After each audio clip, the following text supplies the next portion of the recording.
Hello everyone, Earl Henderson, Primordial Defense. Thank you for watching. I have another Monday quarterback video for you. I'm going to play the entirety of the video, then I'll go back and talk about things that are going on to better explain what's going on and talk about things that I think that were done right and or done wrong. Without further ado, here we go. This briefing will provide information about an officer-involved shooting involving members of the New York City Police Department. You will see relevant video footage and other available evidence that will allow you to gain a better understanding of the events that led up to the incident and what occurred during the incident based on the facts that we know at this time. New York State law and NYPD policy give police officers the authority to use reasonable force under appropriate circumstances. The department's Force Investigation Division conducts a thorough investigation when an officer discharges his or her firearm or in cases of any serious police-related injury or death.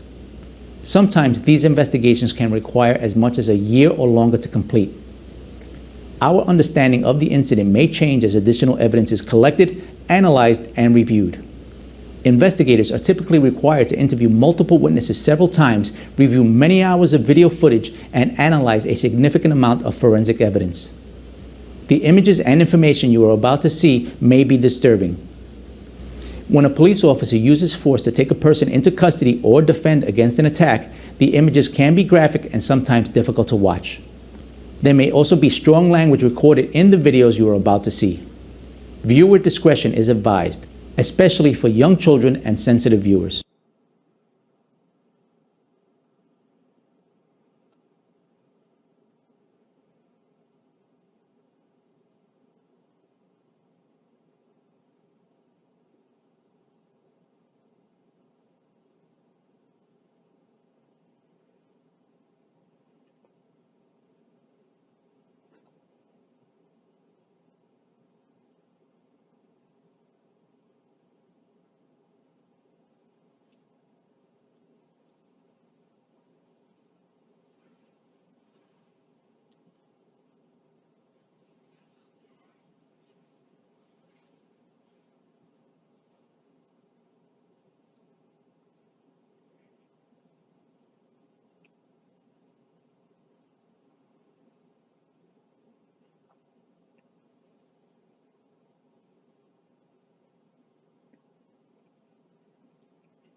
In the coming weeks and months, the NYPD Force Investigation Division, in cooperation with the prosecutor having jurisdiction over this incident, will continue to investigate and analyze this incident as more interviews are conducted and forensic tests are completed.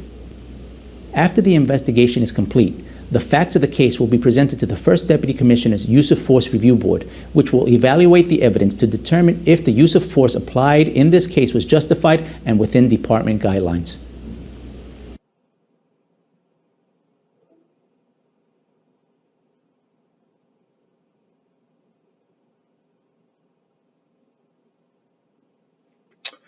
All right, let's get into it.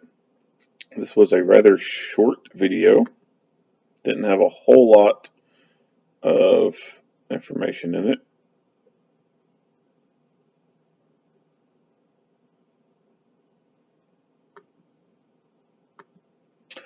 So I'm surprised I didn't talk anything about a ghost gun. Of course, if this was California, oops, let's go back.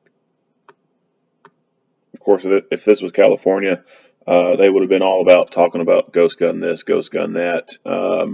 This is obviously a polymer lower that you can get as a kit kind of thing, and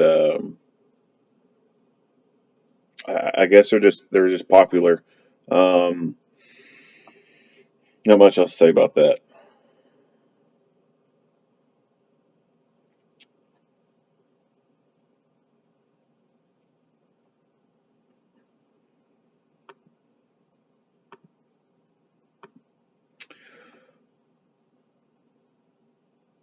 It appears to be a nightlife kind of deal. This is obviously a bar, nightclub, and then this is um, it could be a restaurant that in the evening it turns into a bar, or it just happens to have a large enough bar. The patrons there, come there to the restaurant and basically treat the place like a bar instead of just a regular restaurant.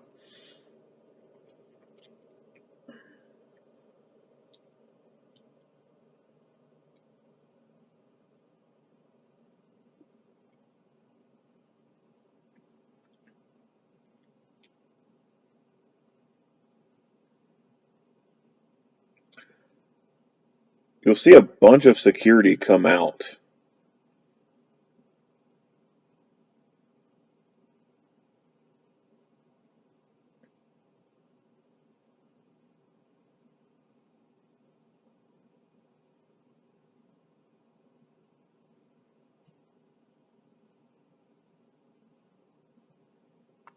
So they seem to have a decent amount of security for the inside, which is good because you don't see a lot of places hire adequate amount of security. They tend to keep the numbers low to save more money. So I like the fact that there is a lot of security coming out, or that we see a lot of security. Now, of course, I don't know what the inside looks like. It could end up being the inside, and the amount of people there probably require more security than what they've got. But I do like how you just kind of see a flood of security coming out. Now, they're not equipped or anything. I think you see a flashlight sticking out of this guy's back pocket, but they're not equipped to deal with a guy with a gun. They're just your standard, what I call t-shirt security.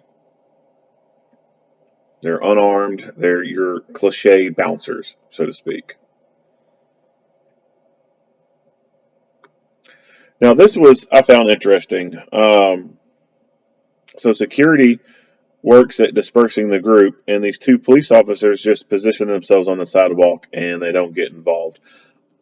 Personally, I think that is potentially the reason why this thing escalated the way it did. The police were not doing anything, they were just standing there.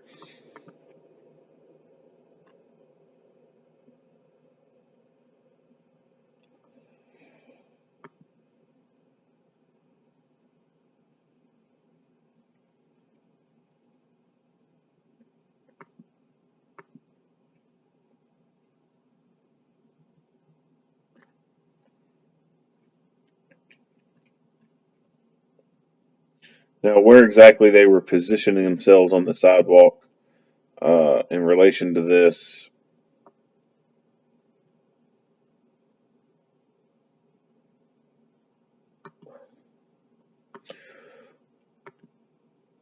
And so we see them here, and then we see security there. And they don't really get involved very much. They don't get into the middle of it. Like I said, I think that if they would have taken a more proactive approach in getting in the middle of that and dealing with them, then it would have turned out a little bit different.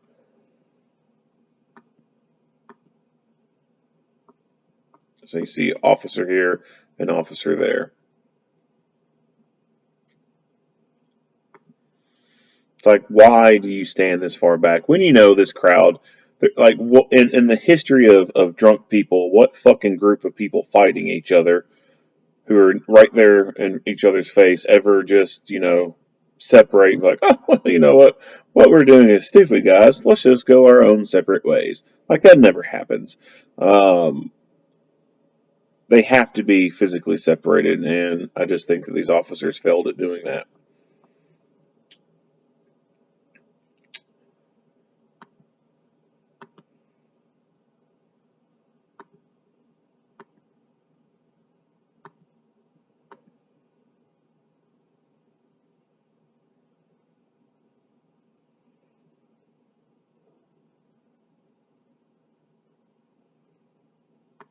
So you can tell that's the moment he gets hit by one round.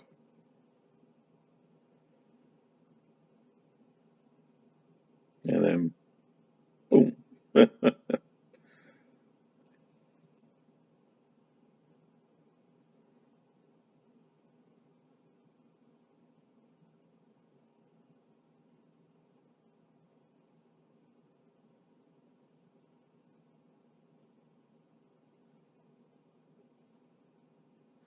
Now we can see from this camera angle that is at an elevated position that, boom, he drops the gun and it goes over here, lands right there, and then he gets shot a few more times.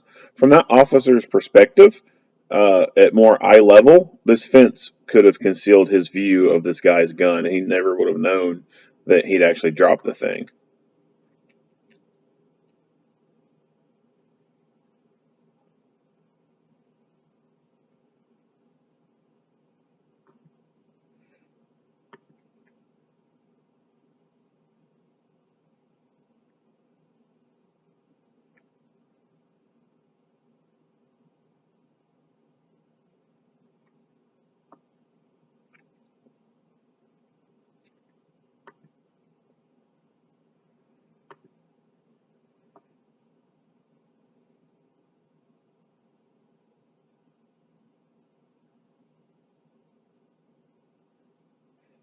So watch the crowd.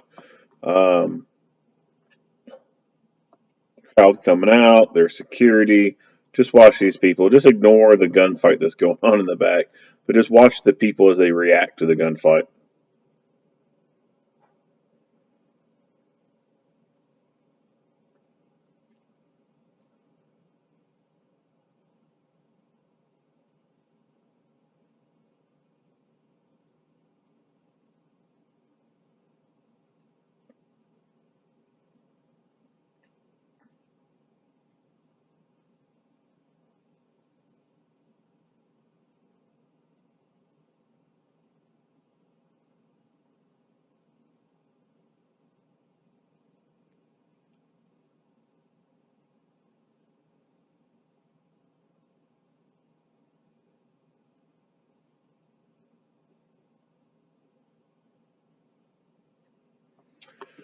Now, this is something I've noticed the NYPD's done before, and I don't think I've ever talked about it, but I wanted to. So, a lot of times when you see these videos from NYPD, they talk about taking their police officers to the hospital for tinnitus. Tinnitus is ringing in the ears, basically. And of course, you get that after gunfire. I think that's actually a pretty good, I don't know if you call it tactic, but I think that's a pretty good practice. because exposure to loud noises like gunfire without hearing protection can cause hearing problems later on in life. And I think this is just a good practice to be able to help set these officers up for success later on in life if they ever have to make a claim of hearing damage that was caused from years of service or something like that. Um, that way, there's documentation that they went to see medical treatment for tinnitus, and it's a documented occurrence, and it can help them later on down the road if they ever do experience hearing loss from a service related type of injury.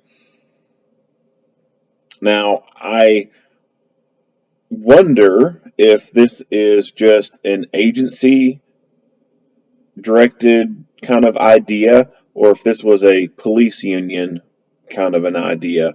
And part of me kind of just thinks this is probably more of a police union idea, the union being more focused on wanting to look after the welfare of all their officers, whereas the agency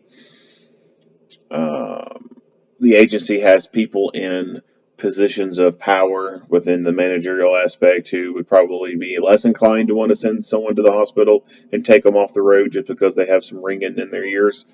Um, I would say this would probably more likely something that has been initiated by the police union up there just to better cover their officers' butts. And I like it. I think it's a pretty good thing. I think it sets them up for success later on down the road when they do start experiencing some hearing loss.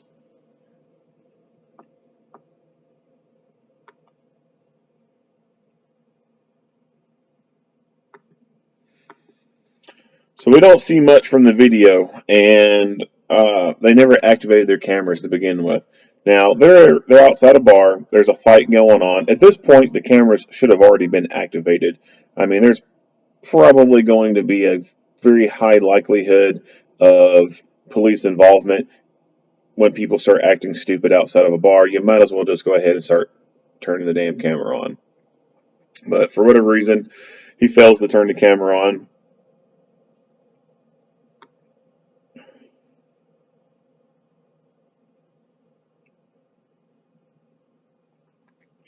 Our view is mostly obstructed by this fence here, but you can see, let me back it up, but you can see a little bit in between these two poles right here. You kind of see him in the background. He goes down.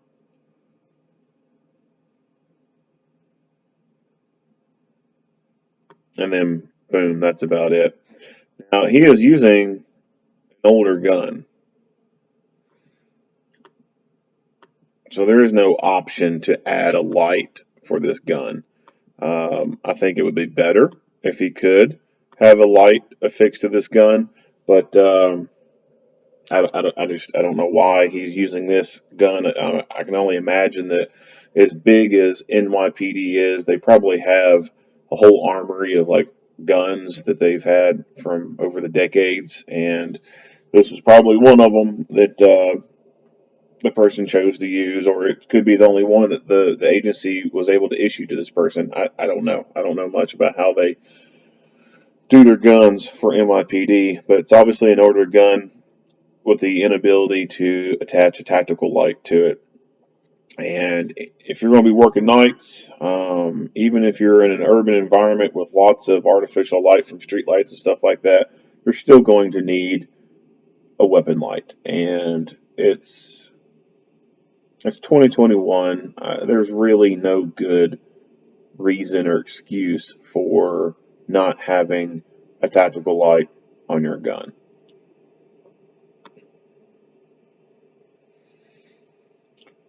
Now, they don't add the rest of the footage, so at some point he activates the camera, but we don't ever see it past that point, or we don't ever see it get to that point.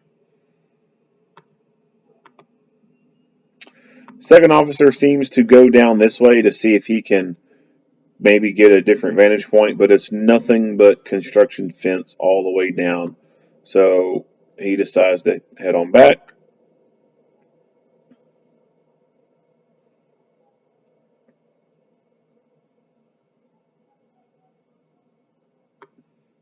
Back this up some.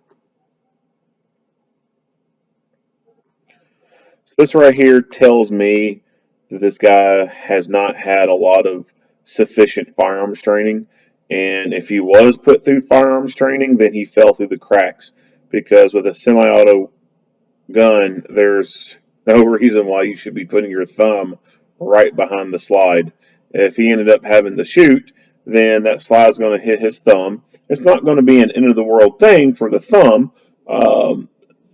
Slide bite happens, and it's not it's not debilitating or anything, but the more dangerous, I guess you could say, outcome that could come from that slide hitting his thumb is it prevents the slide from going all the way back and fully ejecting an empty cartridge and stripping a new one out of the magazine and into the firing breech.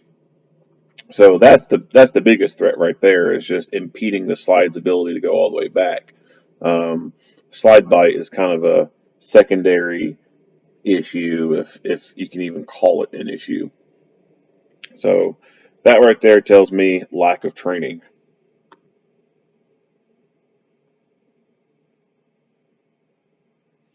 And you can, even without the audio, you can see that he's having to reach, grab his radio, and then bring it up. This is another thing that I've noticed with NYPD. They have like this complete, it's almost like they have this complete disdain for lapel mics. Like you never see any of them with lapel mics. They always have a little portable radio in a pouch that they always have to reach down and grab for and bring up. And if there were more shooters in this, and let's say at this moment when he's got that radio in his hand, there's more gunshots going on, he's going to have to make a choice. Either drop that radio, get it out of his hand completely so he can go to a good two-handed firing grip on his gun and get in the fight and be more effective, or he's going to take the time to put the radio back in its pouch and then go to a two-handed grip. Obviously, putting the radio back in the pouch and then going to the two-handed grip takes longer. There's more time involved. But you get to retain the radio. If you jettison the radio from your hand, that's obviously a lot quicker. You got your gun in the fight a lot faster, but you've just lost your radio. And if he has to move away from where he's at and go run back to his car to take cover, well, then there's a huge distance between him and the radio is practically out in no man's land, where if he goes out there to try to retrieve it, he could be hit with bullets. So lapel mics, in my opinion, are a needed piece of life safety equipment. It's a necessity. But some places they just obviously do not believe in them, and New York is one of those places.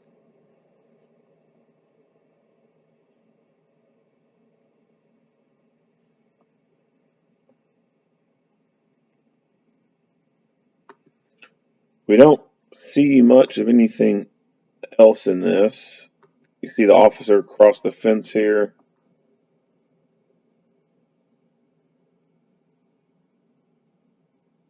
And we see this guy, he's still got one arm supporting himself up. Why he hasn't been addressed, I don't know. He's the shooter. He's obviously shot him. This guy needs to be face down with his hands behind his back and cuffed up. If he had one gun, there's a possibility he could have a second gun. As this officer is crossing this fence and leaving himself exposed, this dude could have very easily pulled another gun out and continued the fight. When it comes to searching people, the rule of thumb is if you find one thing, you restart your search because you're probably going to find something else. And that same kind of mindset should apply to gunfights. If a person brings out a gun and shoots at you and you drop them, well, just because their primary gun has scattered down the sidewalk somewhere doesn't mean that they don't have another gun on them. He very well could have had a gun somewhere on his body And as these officers had turned and faced away from him or dropped their guard on him, he could have very easily gotten that out and ambushed them and killed both of them. So you fucking shoot someone, there's a reason why you had to shoot them. They were a deadly threat. And just because right now they are giving the appearance of not being a deadly threat after they've been shot doesn't mean they can't change in an instant. What happened beforehand, there was a time where they were not doing anything to be a threat. They weren't doing anything that made them a deadly physical threat. And then in an instant, bam, they became a deadly physical threat.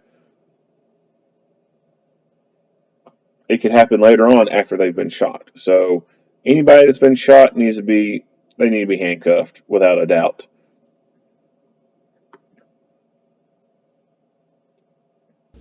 In the coming weeks and months, the NYPD Not much else to say about this video. If you like what you hear and see, go ahead and give me a like and a share. If you have not already, hit that subscribe button and stay tuned for more Monday quarterback videos. Earl Henderson, Primordial Defense, thank you for watching.